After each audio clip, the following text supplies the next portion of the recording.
Hello, welcome to Tales from the Top Shelf. I'm your narrator, Lilith Hansen. All the stories and books I read on this channel are in the public domain. Today I'm going to be reading The Yellow Wallpaper by Charlotte Perkins Gilman, which was published in 1892 in the New England Magazine.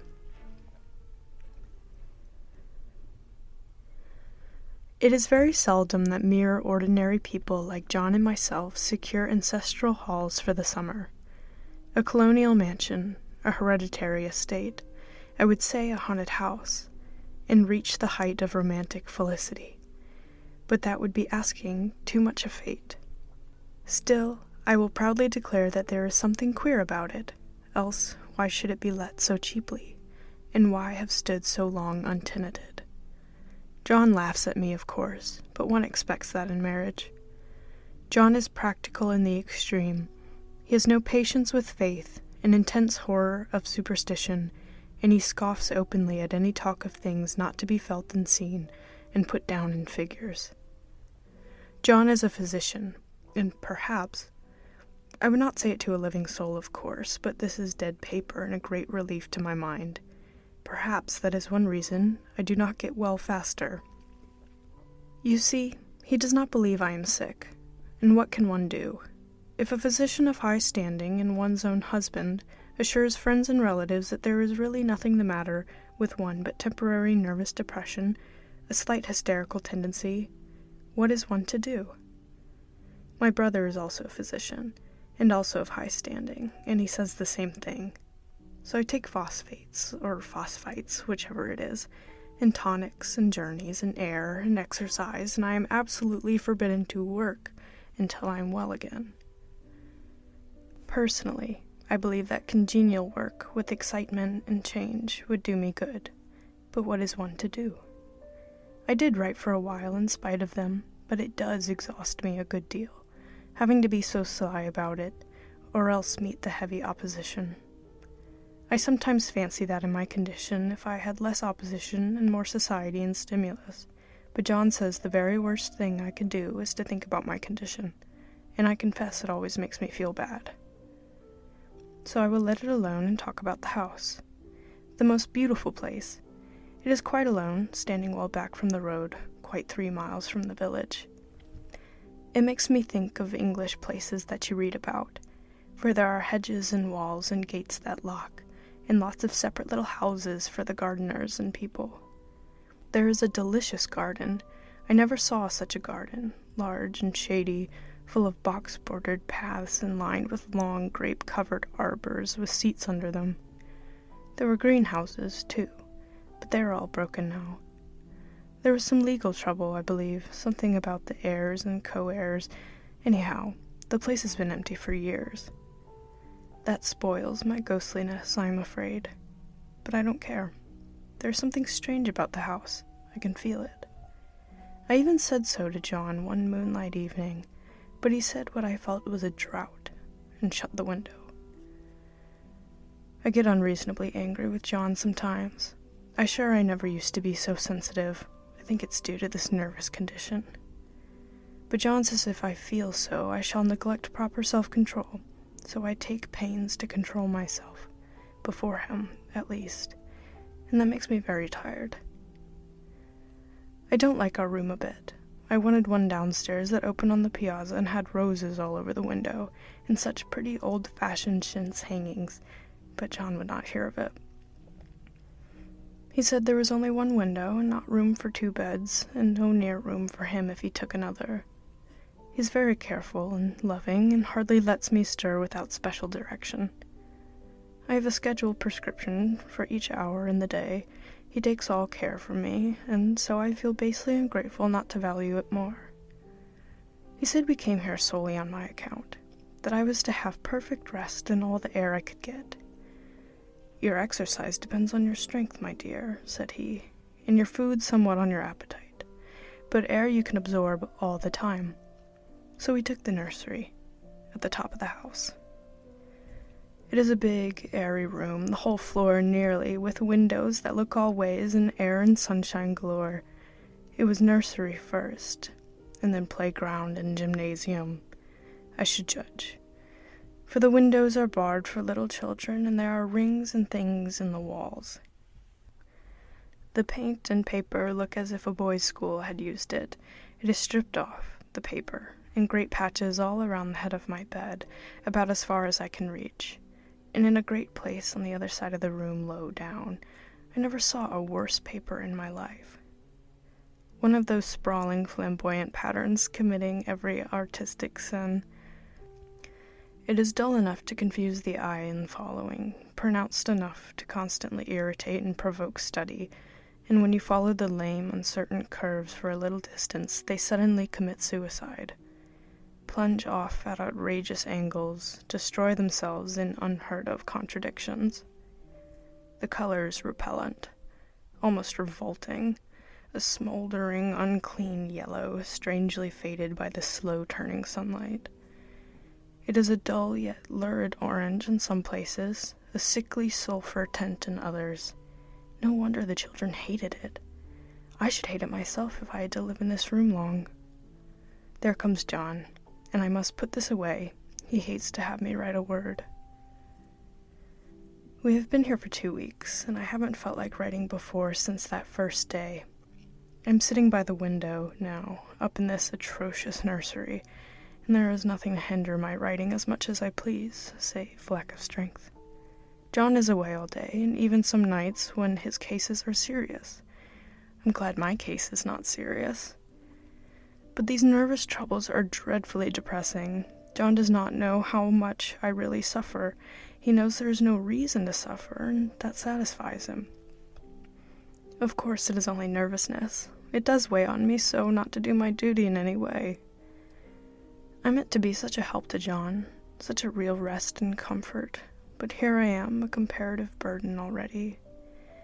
Nobody would believe what an effort it is to do what little I am able, to dress and entertain and order things. It is fortunate Mary is so good with the baby, such a dear baby, and yet I cannot be with him, and it makes me so nervous. I suppose John never was nervous in his life. He laughs at me so about this wallpaper. At first he meant to repaper the room, but afterwards he said that I was letting it get the better of me, and that nothing was worse for a nervous patient than to give way to such fancies. He said that after the wallpaper was changed it would be the heavy bedstead, and then the barred windows, and then that gate at the head of the stairs, and so on. You know, the place is doing you good, he said.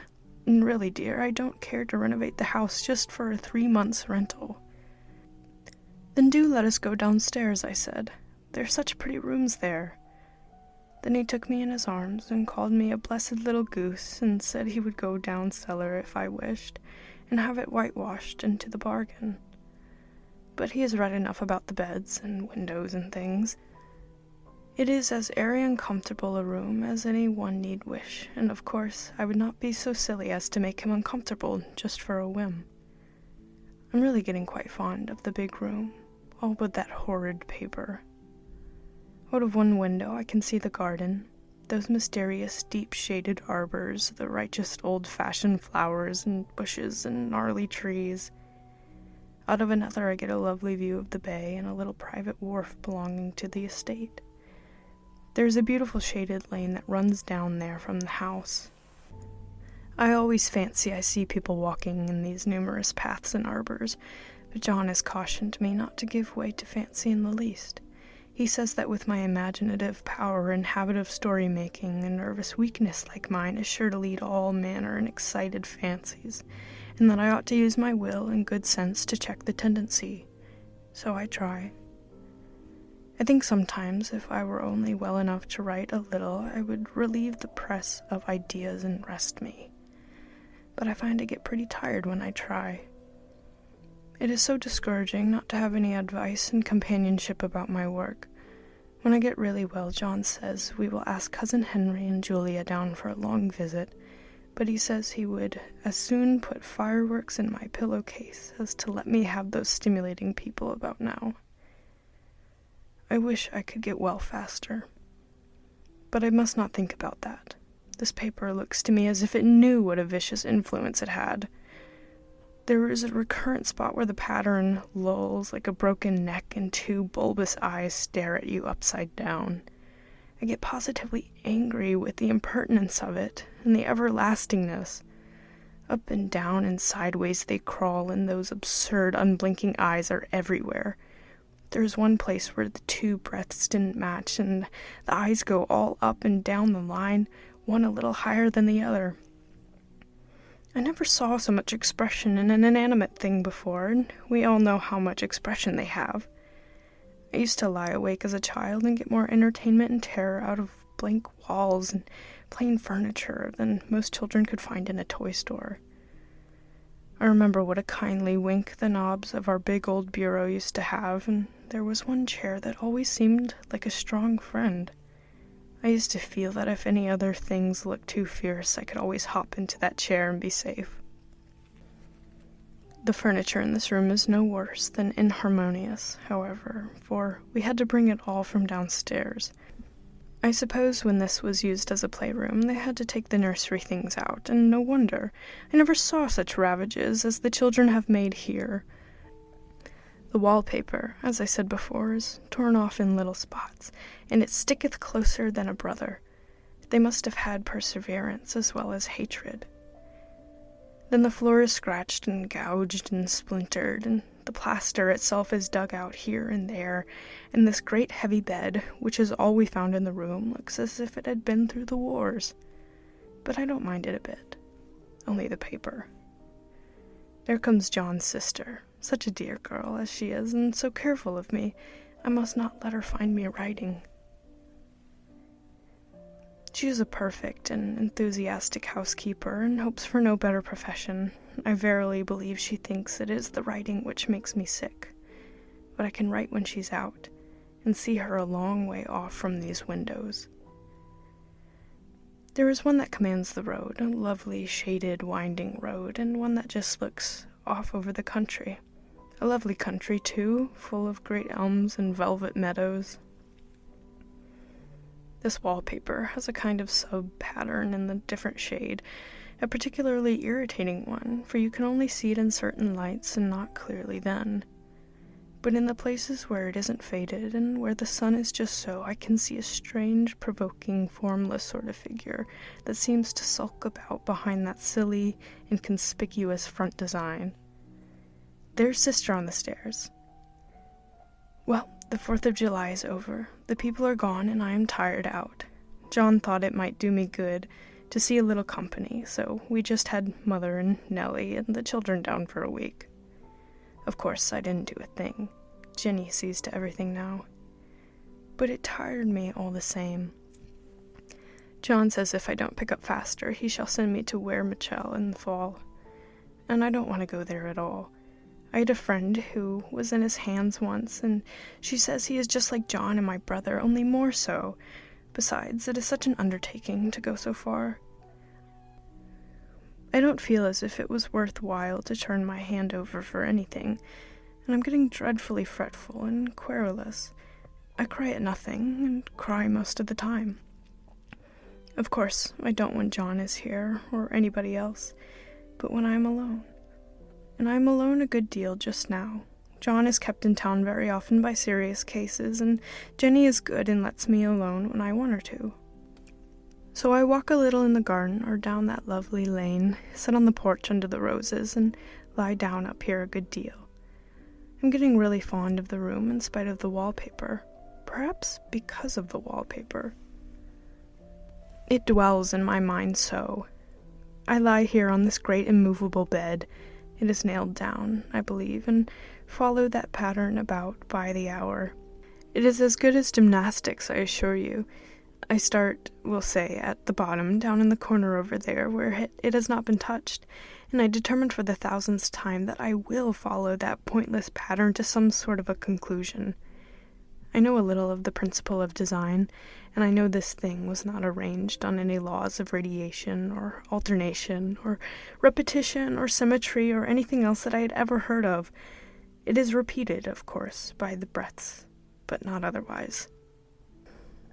Looked at in one way, each breath stands alone, the bloated curves and flourishes, a kind of debased Romanesque, with delirium tremens go waddling up and down in isolated columns of fatuity.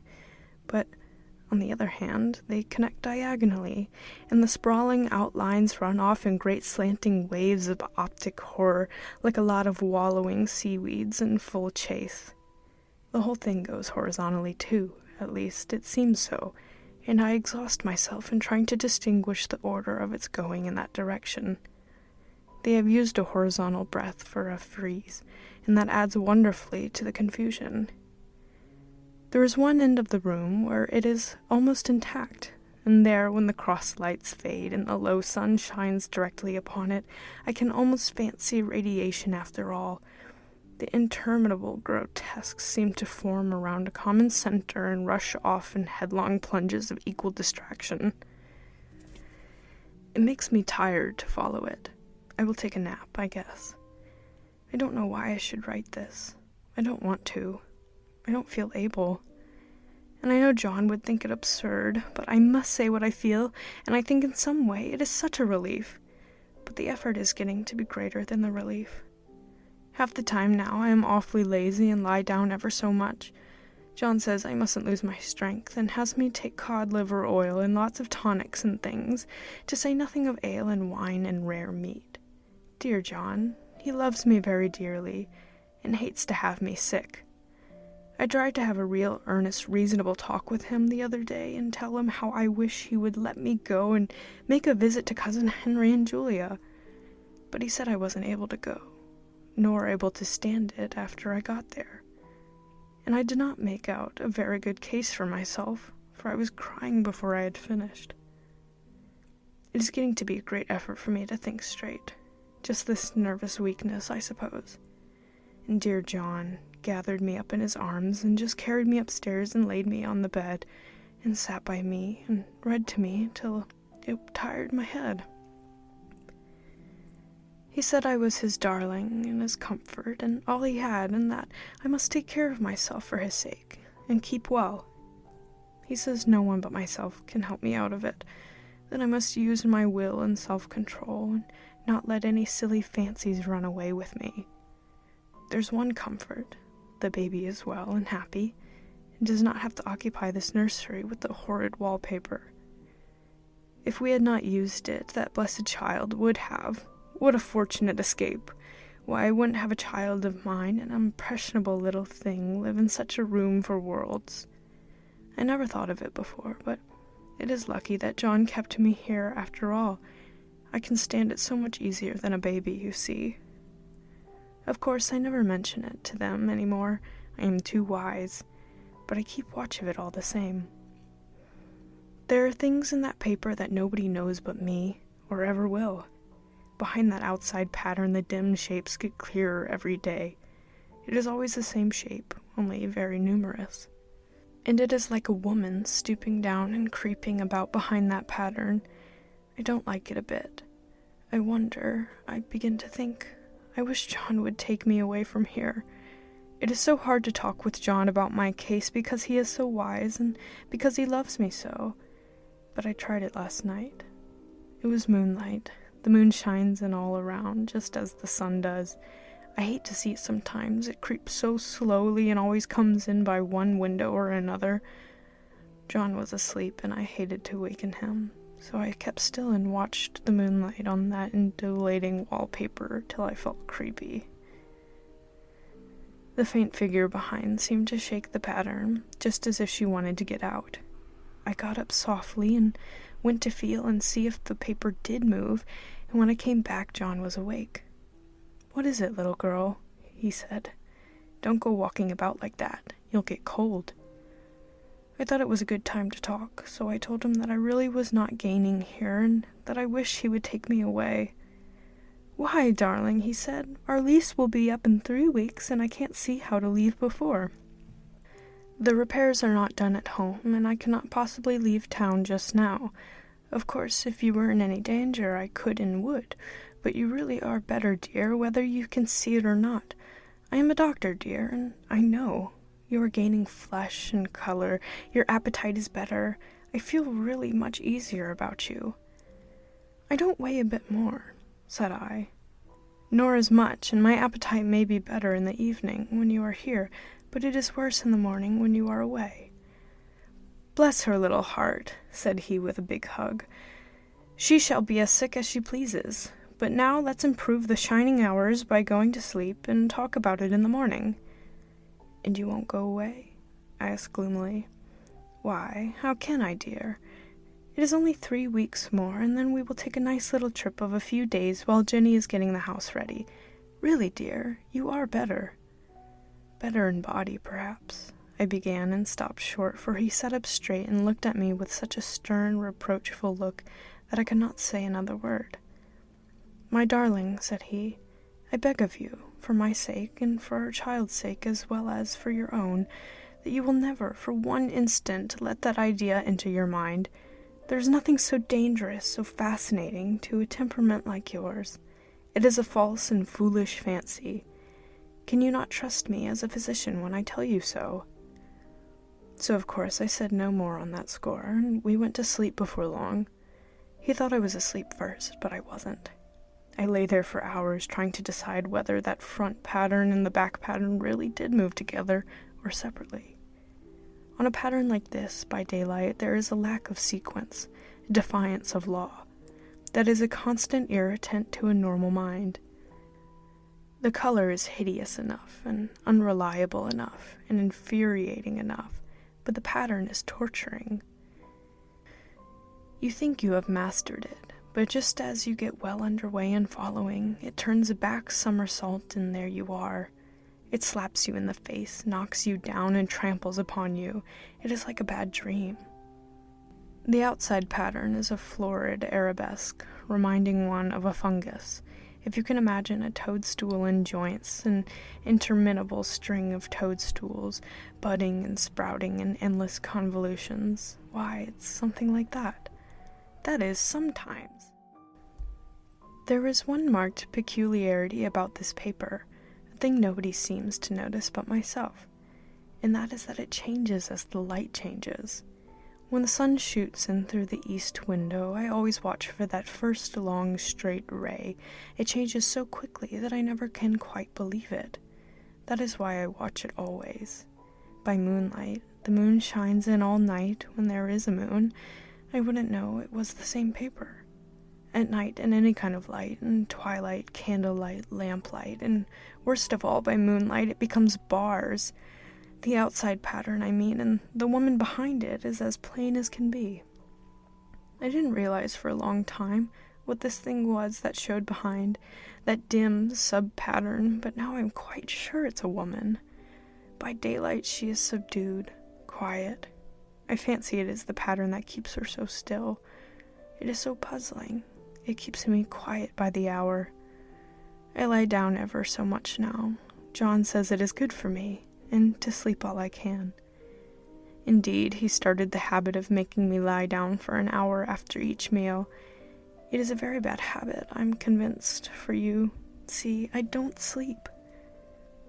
And that cultivates deceit, for I don't tell them I'm awake, oh no. The fact is, I'm getting a little afraid of John. He seems very queer sometimes, and even Jenny has an inexplicable look. It strikes me occasionally, just as a scientific hypothesis that perhaps it is the paper. I have watched John when he did not know I was looking, and come into the room suddenly on the most innocent excuses, and I've caught him several times looking at that paper, and Jenny too. I caught Jenny with her hand on it once. She didn't know I was in the room, and when I asked her in a very quiet voice with the most restraining manner possible what she was doing with the paper, she had turned around as if she had been caught stealing and looked quite angry, asked me why I should frighten her so. Then she said that the paper stained everything it touched, that she had found yellow smooches on all my clothes and John's, and she wished we would be more careful. Did not that sound innocent? But I know she was studying that pattern, and I am determined that nobody shall find it out but myself. Life is very much more exciting now than it used to be. You see, I have something more to expect, to look forward to watch. I really do eat better, and am more quiet than I was. John is so pleased to see me improve. He laughed a little the other day and said I seemed to be flourishing in spite of my wallpaper. I turned it off with a laugh. I had no intention of telling him it was because of the wallpaper. He would make fun of me. He might even want to take me away. I don't want to leave now until I have found it out. There is a week more, and I think that will be enough. I'm feeling ever so much better. I don't sleep much at night, for it is so entertaining to watch developments, but I sleep a good deal in the daytime. In the daytime it is tiresome and perplexing. There are always new shoots on the fungus, and new shades of yellow all over it. I cannot keep count of them, though I have tried conscientiously. It is the strangest yellow, that wallpaper. It makes me think of all the yellow things I ever saw, not beautiful ones like buttercups, but old, foul, bad yellow things. But there is something else about that paper. The smell. I noticed it the moment we came into this room, but with so much air and sun it was not bad. Now we have a week of fog and rain. Whether the windows are open or not, the smell is here. It creeps all over the house. I find it hovering in the dining room, skulking in the parlor, hiding in the hall, lying in wait for me on the stairs. It gets into my hair. Even when I go to ride, if I turn my head suddenly and surprise it, there is that smell. Such a peculiar odor, too. I have spent hours in trying to analyze it, to find what it smelled like. It is not bad at first, and very gentle, but quite the subtlest, most enduring odor I ever met. In this damp weather it is awful. I wake up in the night and find it hanging over me. It used to disturb me at first. I thought seriously of burning the house to reach the smell, but now I'm used to it. The only thing I can think of that, it is like the color of the paper, a yellow smell. There is a very funny mark on this wall, low down near the mopboard, a streak that runs around the room. It goes behind every piece of furniture, except the bed, a long, straight, even smooch, as if it had been rubbed over and over. I wonder how it was done, and who did it, and what they did it for. Round and round and round, round and round and round, it makes me dizzy. I really have discovered something at last. Through watching so much at night, when it changes so, I have finally found out. The front pattern does move, and no wonder. The woman behind shakes it. Sometimes I think there are a great many women behind, and sometimes only one, and she crawls around fast, and her crawling shakes it all over. Then in the very bright spots she keeps still, and in the very shady spots she just takes hold of the bars and shakes them hard. And she is all the time trying to climb through. But nobody could climb through that pattern. It strangles so. I think that is why it has so many heads. They get through, and then the pattern strangles them off and turns them upside down and makes their eyes white. If those heads were covered or taken off, it would not be half so bad. I think that woman gets out in the daytime, and I'll tell you why, privately. I've seen her. I can see her out every one of my windows. It is the same woman, I know, for she is always creeping, and most women do not creep by daylight. I see her on that long shaded lane, creeping up and down. I see her in those dark grape arbors, creeping all over the garden. I see her on that long road under the trees, creeping along, and when a carriage comes, she hides under the blackberry vines. I don't blame her a bit. It must be very humiliating to be caught creeping by daylight. I always lock the door when I creep by daylight. I can't do it at night, for I know John would suspect something at once. And John is so queer now that I don't want to irritate him. I wish he would take another room. Besides, I don't want anybody to get that woman out at night but myself. I often wonder if I could see her out of all the windows at once, but turn as fast as I can only see out of one at one time. And though I always see her, she may be able to creep faster than I can turn. I have watched her sometimes away off in the open country, creeping as fast as a cloud shadow in a high wind. If only that top pattern could be gotten off from the under one, I mean to try it, little by little. I have found out another funny thing, but I shan't tell it this time. It does not do to trust people too much. There are only 2 more days to get this paper off, and I believe John is beginning to notice. I don't like the look in his eyes.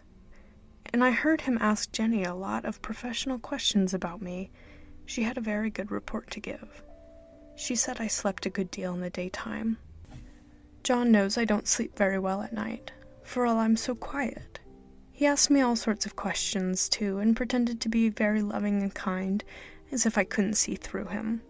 Still, I don't wonder he acts so, sleeping under this paper for 3 months. It only interests me, but I feel sure John and Jenny are secretly affected by it. Hurrah! This is the last day, but it is enough. John is to stay in town overnight, and won't be out until this evening. Jenny wanted to sleep with me, the sly thing, but I told her I should undoubtedly rest better for a night all alone. That was clever, for really I wasn't alone a bit. As soon as it was moonlight and that poor thing began to crawl and shake the pattern, I got up and ran to help her. I pulled and she shook. I shook and she pulled, and before morning we had peeled off yards of that paper, a strip about as high as my head and half around the room. And then when the sun came and that awful pattern began to laugh at me, I declared I would finish it today. We go away tomorrow, and they are moving all my furniture down again to leave things as they were before. Jenny looked at the wall in amazement, but I told her merrily that I did it out of pure spite at the vicious thing. She laughed and said she wouldn't mind doing it herself, but I must not get tired. How she betrayed herself that time. But I am here, and no person touches this paper but me, not alive. She tried to get me out of the room. It was too patent. She said it was so quiet and empty and clean now that I believed I would lie down again and sleep all I could, and not to wake me even for dinner. I would call when I woke. So, now she is gone, and the servants are gone, and the things are gone, and there is nothing left but that great bedstead nailed down with the canvas mattress we found on it. We shall sleep downstairs tonight, and take the boat home tomorrow. I quite enjoy the room, now it is bare again. How those children did tear about here. This bedstead is fairly gnawed, but I must get to work. I have locked the door and thrown the key down into the front path. I don't want to go out, and I don't want to have anybody come in till John comes. I want to astonish him. I've got a rope up here that even Jenny did not find. If that woman does get out and tries to get away, I can tie her. But I forgot I could not reach far without anything to stand on. This bed will not move. I tried to lift and push it till I was lame, and then I got so angry I bit off a little piece at one corner, but it hurt my teeth. Then I peeled off all the paper I could reach standing on the floor. It sticks horribly, and the pattern just enjoys it. All those strangled heads and bulbous eyes and waddling fungus growths just shriek with derision. I'm getting angry enough to do something desperate. To jump out of the window would be admirable exercise, but the bars are too strong even to try. Besides, I wouldn't do it. Of course not. I know well enough that a step like that is improper and might be misconstrued. I don't like to look out of the windows even. There are so many of those creeping women, and they creep so fast. I wonder if they all come out of that wallpaper, as I did. But I am securely fastened now by my well-hidden rope. You don't get me out of the road there. I suppose I shall have to get back behind the pattern when it comes night, and that is hard. It is so pleasant to be out in this great room and creep around as I please.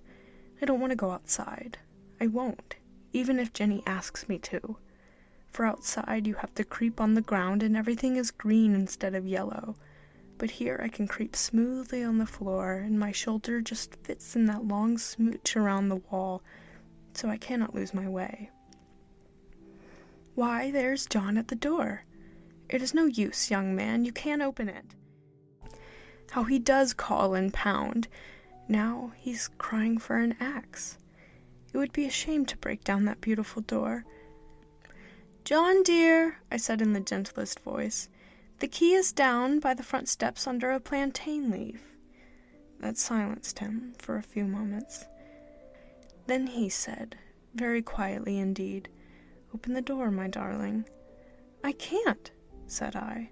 "The key is down by the front door under a plantain leaf."